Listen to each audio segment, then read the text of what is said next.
Civilization 7 will be released in less than a month. As of a few days ago, some content creators already have access to the game.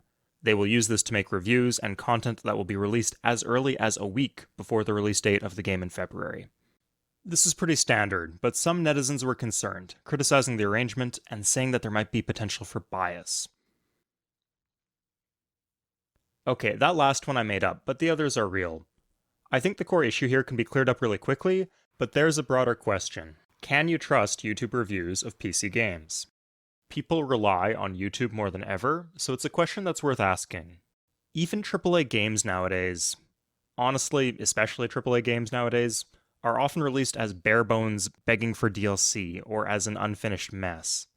So, I think it's natural for consumers to look around and start pointing their fingers. Like, they can't keep getting away with this. So that's where public sentiment is, and there's actually a bit of an unexpected culprit at the end of the story.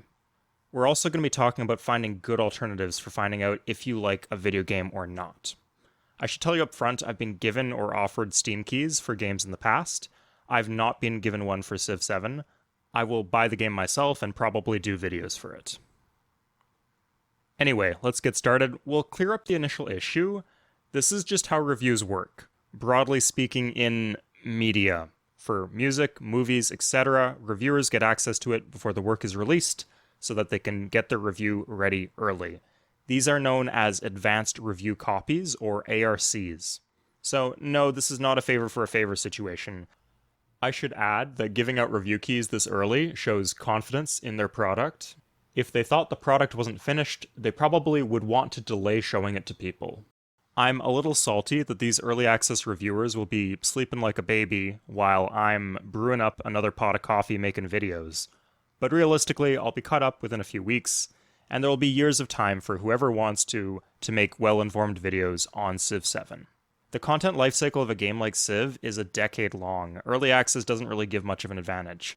And without a market advantage, the publisher really doesn't have any leverage when it comes to handing out these keys. Sure, if Potato McWhiskey or whoever gives a bad review, then maybe he could have to spend an extra $90 out of pocket for Civ 8. But a bad review could cost the publisher hundreds of thousands of dollars in lost income. Content creators have all the power here. Having talked to communities of creators about issues like this, I can tell you businesses know that they have no power in these situations, and so one of the few tactics that they can use is social engineering. Like, politely asking for you to do discount advertising for them. You know, like, we sent you a new camera, could you please post a video on it by next Thursday? We would really appreciate that. Some YouTubers are actually pushovers and they do fall for this tactic, but that's the best that they've got. Content creators have publishers and developers by the balls. But if that's true, why can we hear the reviewer sweating buckets through the screen, timidly trying not to step on any toes? Why do some reviewers give the same vibe as authoritarian state media talking about their glorious leader? It's the audience. 100% it's the audience. Reviewers writing about the new Beyoncé album are not scared of backlash from Columbia Records. They're scared of her fans.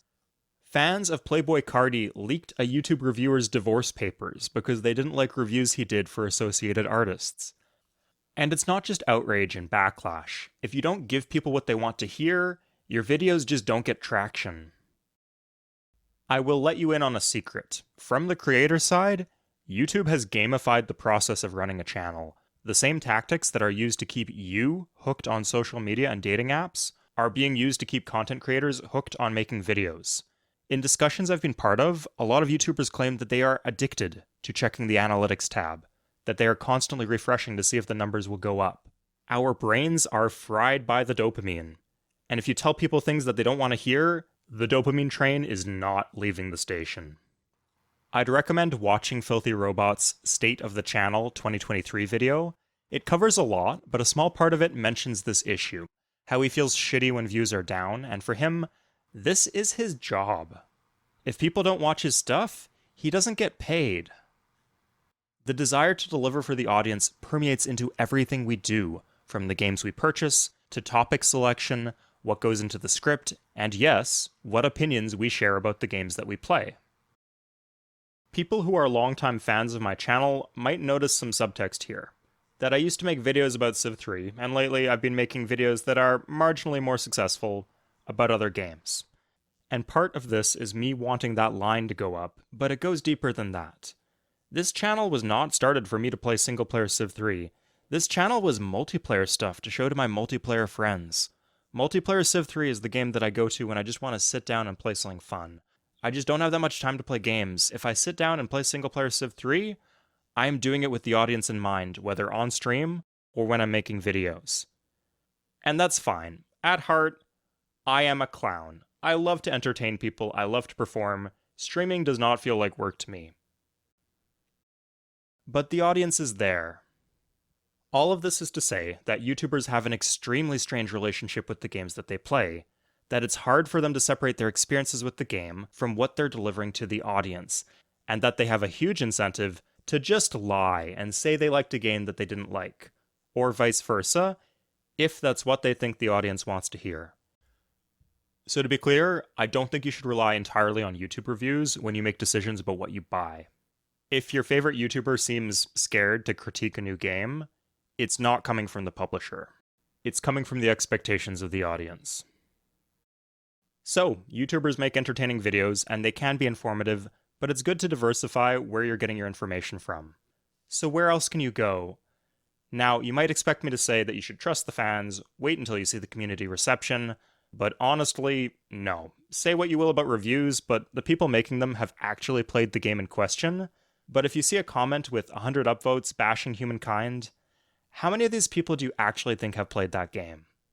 Fans have their agenda set as soon as the game is announced, and it takes the game having been out for a while for those narratives to dissolve. Not to mention, in the year of our Lord 2025, bots and faked reviews are everywhere. My suggestion is actually to talk to people you know. The people who you're like in a Discord with for the same obscure mod of your favorite game.